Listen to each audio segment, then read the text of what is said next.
Oppo Electronics Corporation adalah perusahaan elektronik konsumen dan komunikasi seluler Tiongkok yang berkantor pusat di Dongguan, Guangdong, Tiongkok. Oppo adalah merek ponsel cerdas teratas di Tiongkok pada tahun 2019 dan menduduki peringkat nomor 5 di seluruh dunia. Oppo merupakan bagian dari BBK Electronics. Bersama dengan Vivo dan Realme, IDC menerbitkan laporan bahwa pada kuartal 2 tahun 2022, Oppo menjadi ponsel cerdas dengan pengiriman tertinggi ke Indonesia, yaitu sebanyak 2 juta unit atau 20,60% dari total seluruh ponsel cerdas yang dikirimkan ke Indonesia.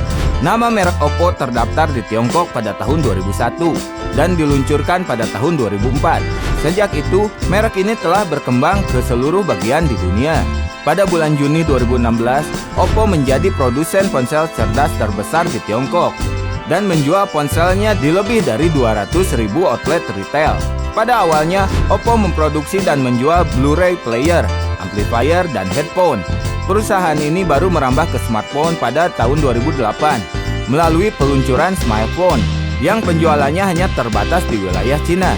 Ponsel yang diberi nama Oppo A103 ini tak butuh waktu lama untuk menjadi populer. Tak lama setelah debutnya, Oppo A103 menjadi bestseller dengan penjualan lebih dari 1 juta unit dalam setahun.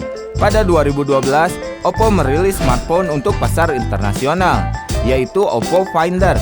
Ini adalah smartphone yang diklaim tertipis pada saat itu karena hanya memiliki ketebalan tidak sampai 1 cm atau lebih tepatnya 6,65 mm. Sejak saat itu ponsel pintar Oppo telah menyebar ke 50 negara. Sejak menelurkan ponsel pintar pertamanya pada 2008 dan dilanjutkan dengan penetrasi pasar internasional sejak 2012, Oppo menjelma sebagai penantang serius dalam pasar smartphone global. Oppo terus meningkatkan produksi dan penjualan jajaran smartphone selama 6 tahun terakhir. Pada 2015 misalnya, produsen smartphone ini mengirimkan 42,7 juta unit ponsel pintar. Jumlahnya makin meningkat sejak saat itu, hingga akhirnya mencapai 133,6 juta unit pada 2021. Memang pada 2022, jumlah pengiriman ponsel pintar Oppo sedikit mengalami penurunan, yakni menjadi 103,3 juta unit. Namun, jika menilik perjalanannya selama beberapa tahun terakhir, ini merupakan pencapaian yang cukup signifikan. Apalagi secara global pasar smartphone memang tengah menurun pada 2022 lalu.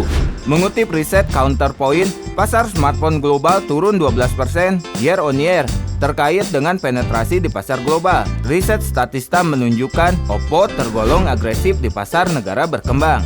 Di India misalnya, setiap 3 detik satu smartphone Oppo diproduksi di pabrik Greater Noida. Di pabrik tersebut, produksi ponsel melewati serangkaian proses manufaktur dan lebih dari 150 tes kualitas. Lalu di Afrika, Oppo sukses mengokohkan posisinya dalam deretan 5 merek smartphone terbesar. Alasan utama kesuksesan Oppo di Afrika adalah 97% dari semua ponsel yang dijual di wilayah tersebut dijual dengan harga kurang dari $400. Sejak kemunculannya di pasar ponsel pintar global, Oppo menjelma menjadi penantang serius bagi merek-merek yang sudah mapan seperti Samsung, Apple, dan Xiaomi.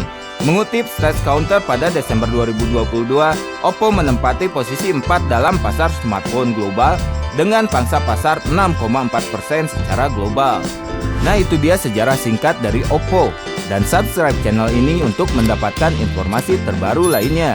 Jangan lupa bahagia, sampai jumpa.